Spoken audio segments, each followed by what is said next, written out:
Ay magluluto ng pansit canton. Sangkap po natin ay ito. Baguio beans. Ano nga ba tawag dito? Ano?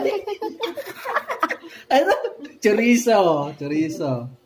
Carrots, sibuyas, bawang, oyster sauce na may toyo. Yung toyo natin mga 5 kutsara lang.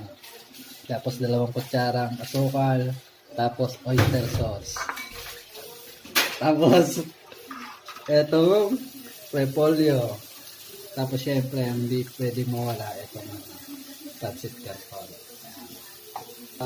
Tsaka itong harina, pampalapot. Tapos pampalasa, pamintang durog. Okay. Tapos